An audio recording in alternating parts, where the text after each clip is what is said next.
মাননীয় স্পিকার, আমি আমার নির্বাচনী এলাকার জনগণের পক্ষ থেকে বলতে চাই, বিদ্যুৎ কি আমাদের বাসায় মেহমান হিসেবে আসে? কারণ সে কিছুক্ষণ পর পরই চলে যায়। মাননীয় স্পিকার, বিদ্যুৎ মন্ত্রণালয়কে অনুরোধ করব, বিদ্যুৎকে যেন স্থায়ী বাসিন্দা হওয়ার অনুমতি দেওয়া হয়। মাননীয় স্পিকার, মাননীয় স্পিকার, লোডশেডিং নামক অভিশাপ যা আমাদের দেশের লাখ লাখ নারীদের অস্তিত্বের উপর আঘাত হানছে। মাননীয় স্পিকার, লোডশেডিং এ শুধু বিদ্যুৎই যাচ্ছে না, আমাদের সৌন্দর্য ধুয়ে মুছে নিয়ে যাচ্ছে। মাননীয় স্পিকার, আমরা যখন ওয়াটারপ্রুফ মেকআপ দিয়ে কোনো দাওয়াতে যাওয়ার প্রস্তুতি নেই, ঠিক তখনই বিদ্যুৎ চলে যায়। মাননীয় স্পিকার, গরমের ঘামে আমাদের মেকআপ গুলো মোমের মতো গলতে থাকে। মাননীয় স্পিকার, তখন আমাদের চেহারা হয় কুৎসিত কদাচিৎ ভূতের মতো। মাননীয় স্পিকার, এটা কি মানবাধিকার লঙ্ঘন নয়? মাননীয় স্পিকার,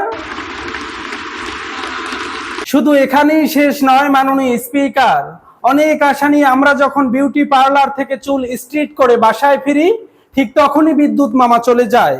গরমের ঘামে আমাদের সোজা চুল কোকড়া হয়ে নুডলসের মতো ঝুলে পড়ে। মাননীয় স্পিকার, তখন যে আমাদের মানসিক যন্ত্রণা হয়, তার ক্ষতিপূরণ কে দেবে? মাননীয় স্পিকার, মাননীয় সদস্য, আপনার বক্তব্য সংক্ষেপে পেশ করুন।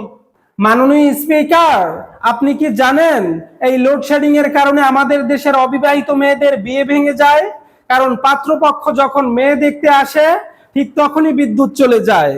তখন গরমের ঘামে মেকআপ ধুয়ে আসল রূপ বেরিয়ে পড়ে। মাননীয় স্পিকার, তখন পাত্রপক্ষ না খেয়ে বাড়িতে দৌড় দেয়। এই যে বিয়ের বাজারের খরচ, তার দায়ভার কি বিদ্যুৎ মন্ত্রণালয় নেবে? মাননীয় স্পিকার, লোডশেডিং শুধু গরমই বাড়ায় না, বউ শাশুড়ির মধ্যে ঝগড়াও বাড়ায়। অন্ধকারে বউ যখন ভুল করে শাশুড়ির পায়ে পা দেয়, শাশুড়ি মনে করে ইচ্ছে করে তাকে লাথি দেওয়া হয়েছে, তখনই শুরু হয় বউ শাশুড়ির যুদ্ধ। এই লোডশেডিং আমাদের পারিবারিক শান্তি তছনছ করে দিচ্ছে। মাননীয় স্পিকার, শুধু তাই নয়। মাননীয় স্পিকার, দেশের বিদ্যুৎ পরিস্থিতি আজ আমাদের বেডরুম পর্যন্ত পৌঁছে গেছে। মাননীয় স্পিকার, স্বামী স্ত্রীর পবিত্র সম্পর্কের মধ্যে দেয়াল হয়ে দাঁড়িয়েছে একটি হাত পাখা। ঘুমানোর সময় কে কাকে বাতাস করবে, এটা নিয়ে মধ্যরাতে কুরুক্ষেত্র বেজে যায়। মাননীয় স্পিকার, এটা কোনো সভ্য দেশের চিত্র হতে পারে না। মাননীয় স্পিকার, আপনার সময় শেষ। মাননীয় সদস্য, দয়া করে বসুন।